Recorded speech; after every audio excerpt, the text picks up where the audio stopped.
So some things I hope that everyone learns from this presentation is, how to advocate for families to choose nutritious foods using strategic word choices. So how are we speaking to families for kiddos in regards to nutrition?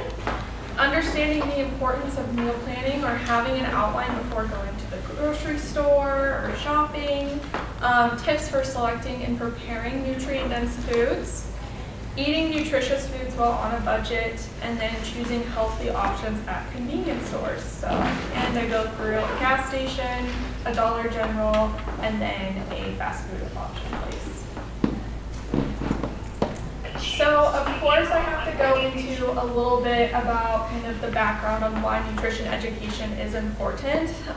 For all people and populations, nutrition education can help create change in cooking behaviors, usage of the nutrition facts label when making decisions at the grocery store, and increased food availability of fruits and vegetables. Of course, we all know this, but eating healthy foods can help lower your risk of developing any chronic diseases like obesity, cardiovascular diseases, and then type 2 diabetes.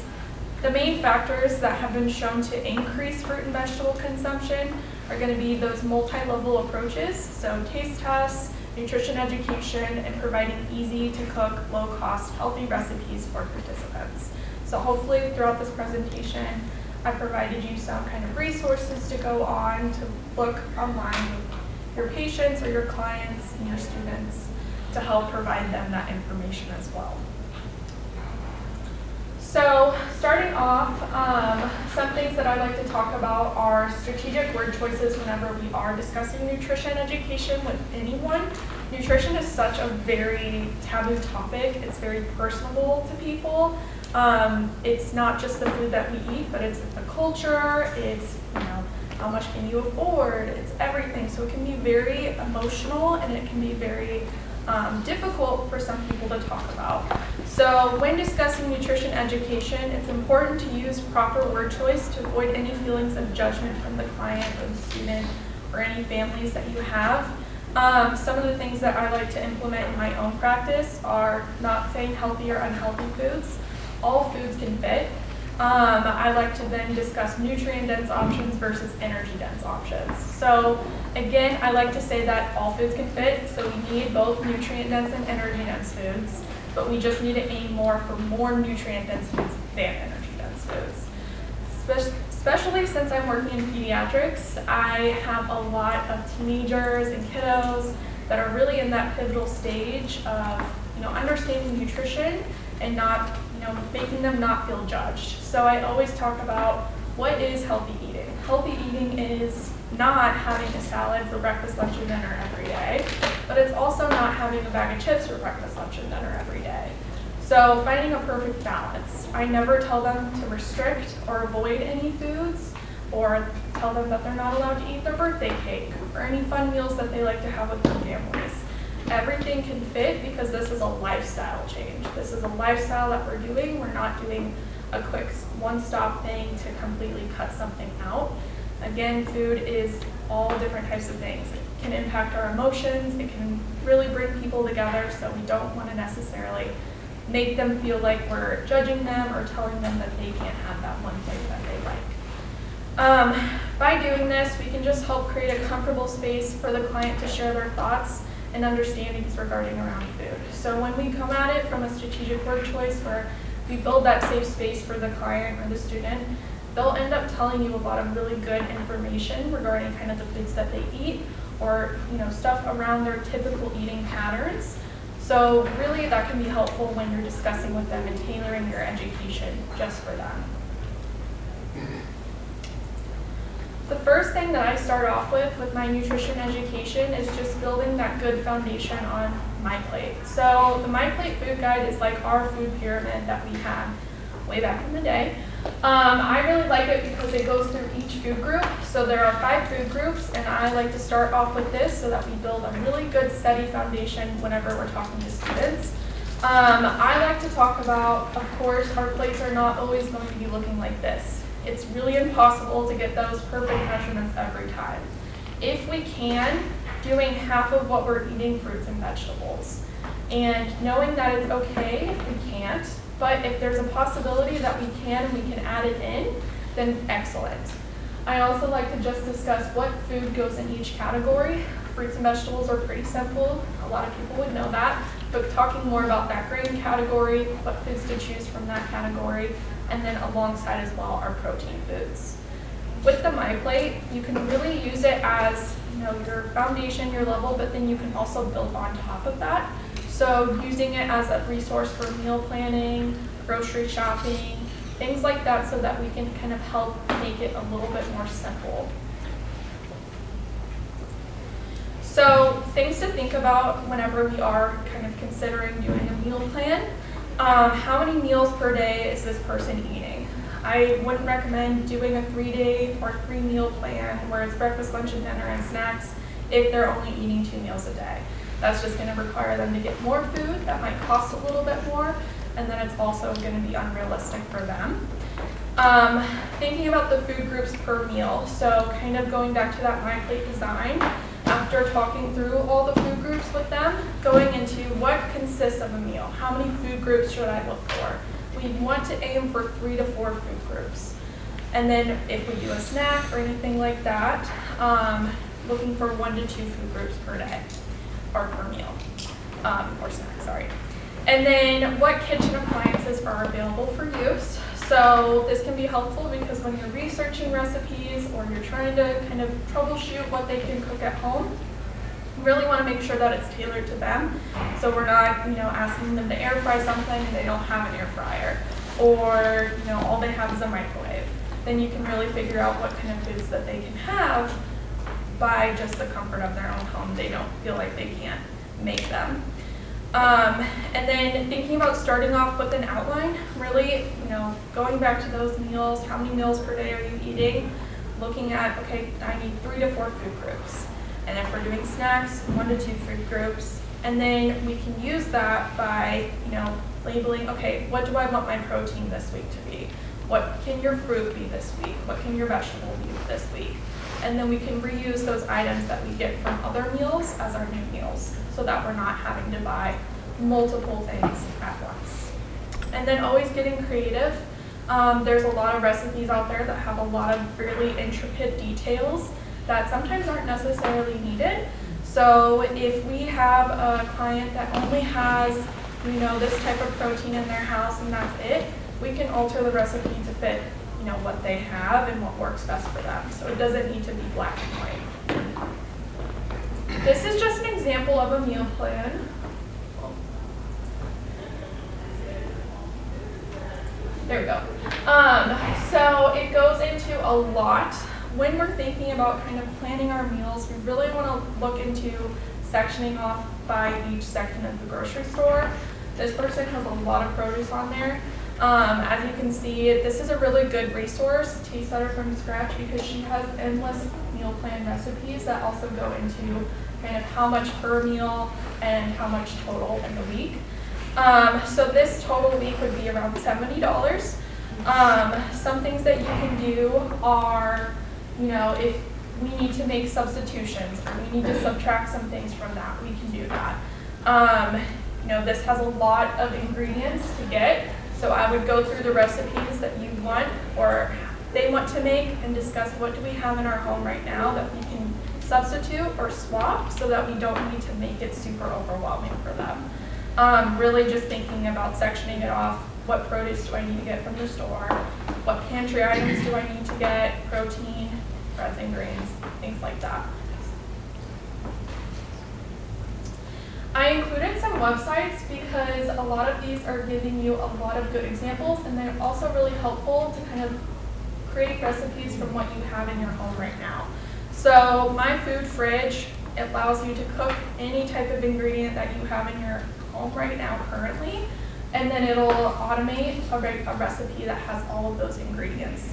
So it's really beneficial and it can be a powerful tool to use, especially whenever you have people that are like, I don't know what to cook, I only have this select few of foods in my home currently. This other one that I did, the Super Cook, it's another kind of AI generated recipe thing. I just clicked on a bunch of different things. I think I had peppers and maybe a protein at the bottom of that, but then it came up with all sorts of recipes. So it's a really beneficial tool to have and to recommend to your patients and clients. What was that called? Yeah. It is called Super Cook. Yes. So Super Cook and then My Food Fridge. So teaching clients to make these healthy choices. So when we are actually grocery shopping, if we're looking for meats, choosing more leaner cuts, or if not possible, then choosing, a meat that we can cut the visible fat off of. So trimming off visible pieces of fat from meat to help decrease that saturated fat content. If we're looking at canned goods, looking for the sodium-free or no sugar added, these should be the same price as our regular canned goods. If, per se, this grocery store or place does not have these options, you can always get the canned typical ones that have the sodium added or with the sugar. We would just be rinsing them off. So rinsing them in the sink, anything like that before we eat them to kind of lower that sodium or added sugar content. Choosing frozen fruits and vegetables when out of season or at convenience store options. So these are going to be a little bit more inexpensive than opting for strawberries in the dead of winter. Those are going to be a little bit more unrealistic. Frozen fruits and vegetables are a great way to get a lot of nutrients in, and they're often really, you get a lot for a very good amount for a good price. So I definitely recommend doing those. And then whenever we are doing fresh fruits and vegetables, opting for in-season produce. So summer is a great time to get a lot of in-season produce. Your produce is going to be more inexpensive. And then when possible, buying the whole fruit option versus the pre-cut option. So I did a lot of research on Hy-Vee and Walmart. So a whole pineapple is around $4. But then the kind of pre-cut option is around $7. So it can really save, your student and your student's family a lot of money just buying the kind of whole option. So this was kind of like what I was going into earlier regarding our canned products. Both of these items are the same price. The black beans are around 92 cents. They're a great thing to add to our meals. Beans are always going to be a good thing to add because it's going to add in more protein and fiber for a lower cost. Opting in for that no salt added to help decrease the added sodium content, but if not available, we can always just rinse the extra sodium off.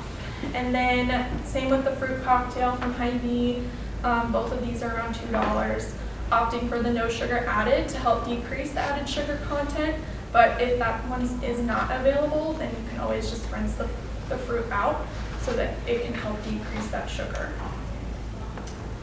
I wanted to include this because it is a great resource to have whenever you're looking for in-season produce.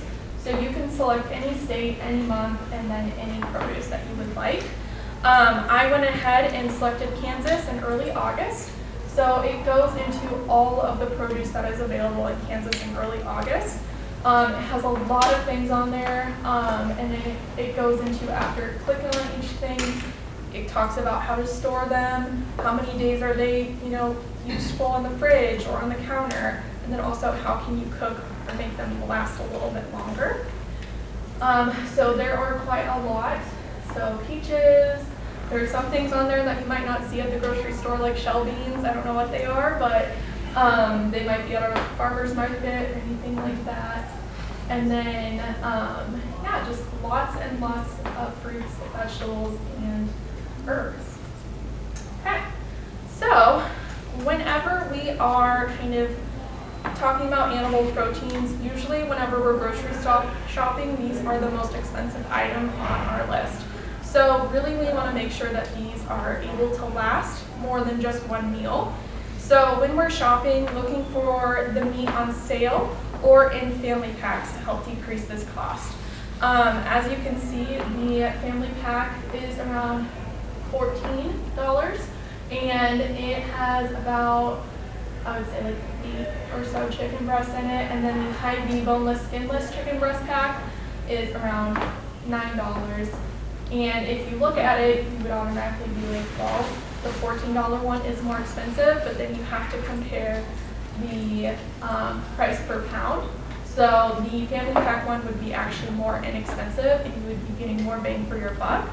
So really just thinking about talking, looking at the price per pound whenever we're shopping, anything like that, so that we can help educate and make, help families make the most proper decisions based on what they can tolerate in their home. Whenever we are, prepping our animal proteins, we can also cut them and store them and make them last a little bit longer. I'm sure some people might have heard like the butterfly cut, really just cutting them in half, freezing, them, anything like that can be important and also helpful to kind of make it last a little bit longer. And then making sure that we're planning our meals around any grocery store coupons or newsletters. A lot of like Hy-Vee, Aubree, I'm not sure if Walmart does or not, but a lot of those grocery stores will produce newsletters or anything on their websites that allow you to kind of go through and look.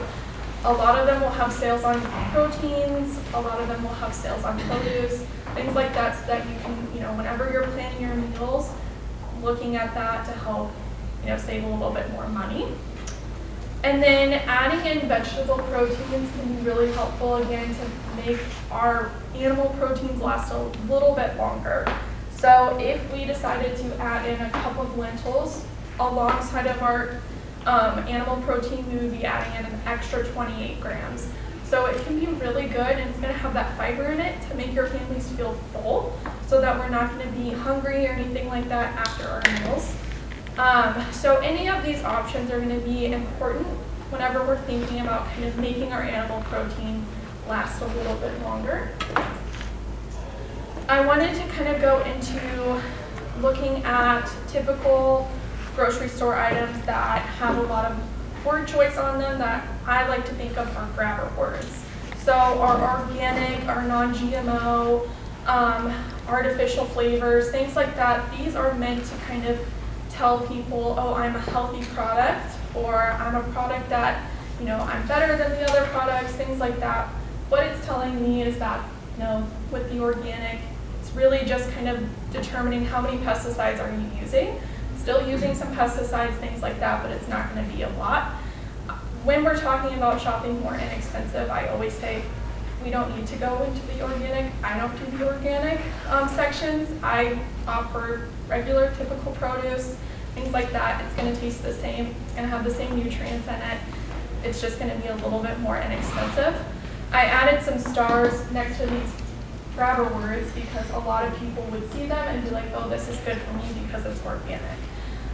So I also wanted to kind of pay attention to the 8 grams of whole grain per bar because it can be important and it can be confusing for a lot of people to visualize that and then see the fiber amount. That is 1 gram. So it's not a lot of fiber for 8 grams of whole grains.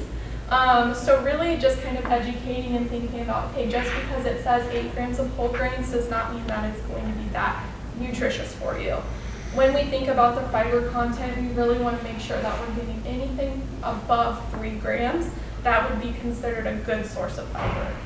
As you can see, also just paying attention to the total sugars, we have about 14 grams of added sugars, so 15 grams total. And then the calories in this is around 140 grams. As you can see, the price up there is around $3.39 per box, so it's not super expensive, but there is another option that would be a better price. So this is the exact same option, and it's sold in the same store. They're both at Target. The Market Pantry brand is another kind of off-brand, general Target brand that they have. There's really only 1 or 2 grabber words. Again, they have that 8 grams of whole grains on there, but they're not organic or anything like that. When we think about kind of observing that nutrition facts label, this one has a little bit more fiber in it. It's less in cost, so it's $2.49 versus the other one that was $3.39. And then it is also higher in protein, and then it also has less added sugars.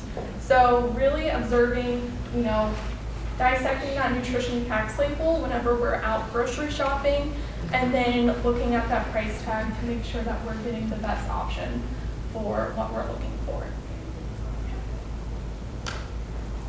So some things that I always like to talk about are going to be navigating the grocery store and kind of going into a layout. So we really want to make sure that we're starting in our produce section and that we get the bulk of our groceries from there. This is just to kind of help avoid, falling into the non-perishable groceries trap where it's the chips, the cookies, the crackers, all the really yummy stuff. So we really want to make sure that we get the bulk of our stuff on the outside. So as you can see, following the arrows, you just go around, you get your meat and deli, your dairy, your frozen fruits, vegetables, frozen foods, and then any necessities that you have on your list going in for those non-perishable items. We oftentimes find if people go grocery shopping when hungry or anything like that, these non-perishable food items will end up in the cart. So we really want to make sure that we're just, sticking to our plan, sticking to what we like, and then going in there when we only need something like condiments or seasonings, things like that. I wanted to go over the stoplight food guide. Back whenever I was in master's school, I had the opportunity to do my clinicals at a food bank in my college. So I talked with the dietitian there, and they started implementing the stoplight food guide for all of their neighbors and participants.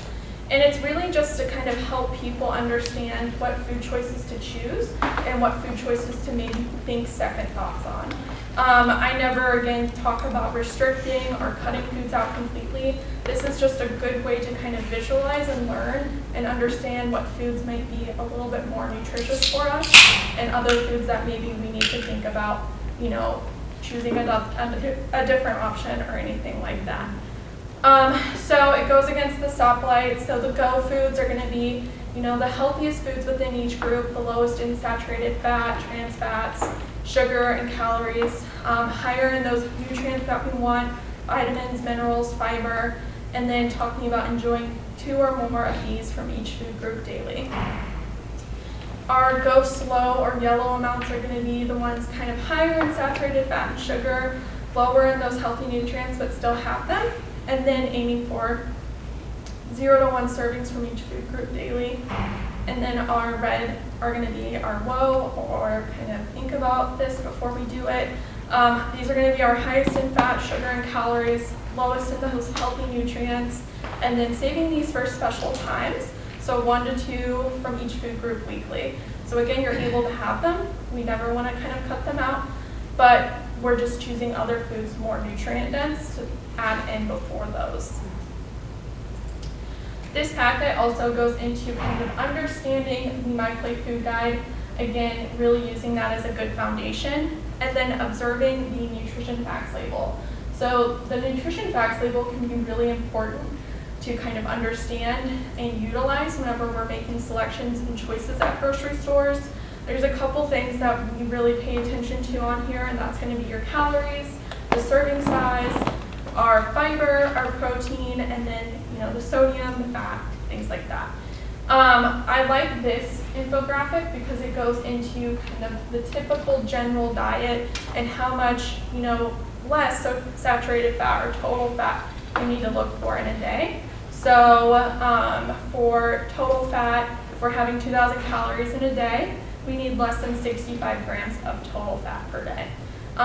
Things like that can be important to kind of teach patients or kiddos to observe, or families to observe, so that we can understand how much is too much or when to kind of make those swaps. So it goes through each food group like I was talking about. So up there on the top corner, that's the fruits.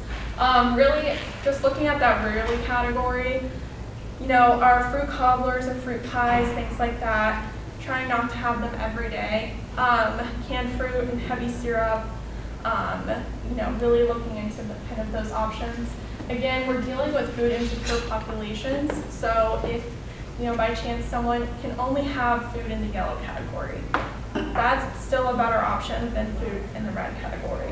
So we don't necessarily have to be super strict. It's not black and white, but we can find ways that we can make it a little bit more nutritious. So whether that's rinsing them or pairing them with something else, things like that, so that we can make sure that they're getting the most nutrients that they can with the amount that they have.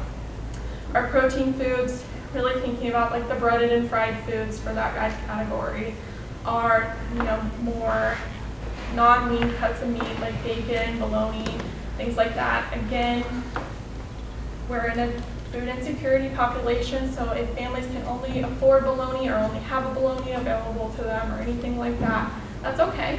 We never want to criticize or make them feel judged for that. We would just say, what can we add into it to make it a little bit more nutrient dense? So adding in a vegetable, or maybe we're adding in some beans, anything like that, so that we can make sure that we're kind of upping that nutrition. Goes into grains and vegetables. Again, with the grains, thinking about our heavily processed grains that have a lot of saturated fat and sugar in them. So fried rice, biscuits, donuts, things like that. And then same with the vegetables, really your French fries, your onion rings. One thing that I do like about this vegetable, it kind of goes into the difference between our non-starchy vegetables and our starchy vegetables. As you can see, they're both in the green category because potatoes can be good for you. They have a lot of good potassium in them. So really just kind of making sure that we're looking at that as well. This goes into the dairy foods and the extras. So again, with the dairy, of course, ice cream, things like that. And then our extras are going to be kind of our dips and spreads. So our full fat mayo, or meat grease, or lard, gravy, bacon, anything like that, when we're thinking about kind of limiting or going slow. And then these go into snacks and sweets. So a lot of snacks, really just thinking about, limiting our candy bars, honey buns, ice cream, Pop-Tarts, things like that. And then our drinks, always opting for water, diet juice, naturally flavored water, anything can be helpful. Really thinking about decreasing our added sugar intake, like soda, fruit, juices, or anything like that. So I went to Quick Trip a couple weeks ago, and I kind of looked at what they all had. So when we're looking for snacks and meals at gas stations, a couple things to think about are kind of looking in that open fridge section. A lot of these are going to have, more of your nutrient-dense options like fruits, cottage cheese, yogurts, hummus. There was a lot. I was actually surprised. And then if we need to, finding snacks like trail mix or snack nuts, anything like that, there should be relatively the same price as our chips, if not more inexpensive. And these are going to provide you a lot of good protein and healthy fats as well. So they have a lot of options there, and they're a good kind of snack to have. And then, of course, when we're ordering from the kitchen menu, looking for things that have leaner protein options, like chicken or turkey. A lot of these are taken from the website, but they have a turkey wrap or turkey and cheese croissant, Gardner sub, veggie scramble, turkey sub, a lot of options. If we like bacon and we really, want it on there, that's okay. Maybe we're opting for adding in, extra lettuce or tomatoes or anything like that, so that we can further make sure that we're getting kind of that good nutrition. So I went to Wendy's and I kind of did 2 meals. So when possible, planning ahead. So when we're eating out or going through fast food options, we can plan ahead, looking at the menu ahead of time to kind of compare options, looking for any provided nutrition information on the website, and choosing options that are lower in calories, saturated fat, and sodium. So I've said a lot of those 3 words again today, but really just thinking about our calories, our saturated fat, and sodium. Those 3 things are going to be what kind of are the harmful ingredients for our bodies. Whenever we're at sit-down restaurants, splitting meals in portions by asking for another to-go container right away whenever you do get your food. So a lot of our meals tend to overserve us anyway at restaurants. So what we can do is ask for that to-go container and cut our serving in half. So that way we have extra food when we get home and we're not automatically thinking about visualizing that full plate in front of us, which will then cause us to eat a little bit more than what our stomach is telling us to. Consider choosing a smaller fry for a different side, or adding in fruit or vegetable. You can also ask for a baked potato instead to help decrease intake of saturated fat and sodium. So instead of the large fry, maybe we're getting a small fry and we're adding in something else. So kind of like what I did above, so I did that single cheeseburger with lettuce and tomato and onion. I added in some apple bites, and then I also added in some fries because you're going to Wendy's, you need fries. So that came up to be around $9. The calories for that meal was around 825, and then the amount of fat was 45 grams, the protein was 32 grams, and then the carbohydrates for that meal were 71 grams. And then some things to think about with our meals are going to be choosing that zero sugar or diet beverage or water, anything like that, so that we can make sure that we're not getting those excess added sugars. And then our second meal that I did was a taco salad. And then I also added fries to that because, again, if you go to Wendy's, you can't not have fries. So this was relatively around the same price, about $8.28. This was 830 calories, 52 grams of fat, with including that dressing from that salad. And then protein was 35 grams, and then carbohydrates were 60 grams. So really just thinking about ways to make it a little bit more nutrient dense. So if, per se, we don't go on the website and we don't visualize these calories in this amount, we can just look at, okay, I have some greenery on my burger, I have some lettuce, but I also am choosing to get some apple bites, and I'm choosing a smaller fry. So I know I'm making nutrient dense choices for this meal.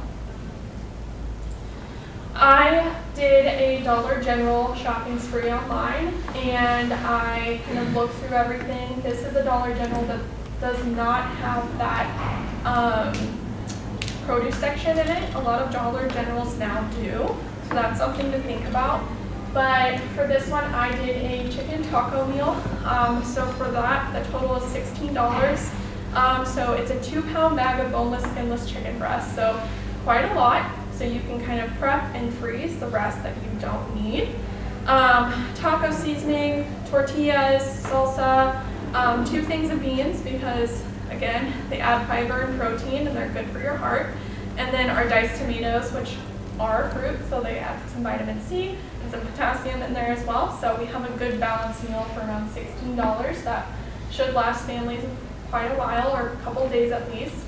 And then some options and sides that are a little bit more nutrient dense are going to be those frozen fruit or vegetable options. So they had quite a bit of kind of options regarding the vegetables. So steamed fresh mixed vegetables, broccoli, sweet peas, and you can always use these as, the main ingredient in a recipe, and we're adding in something else, like we're doing a stir fry or soup or pasta, anything like that. We can always add in a bag of steamed vegetables.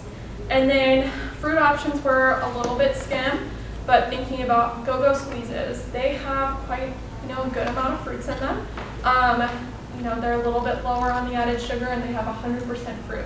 That's something that you want to look for.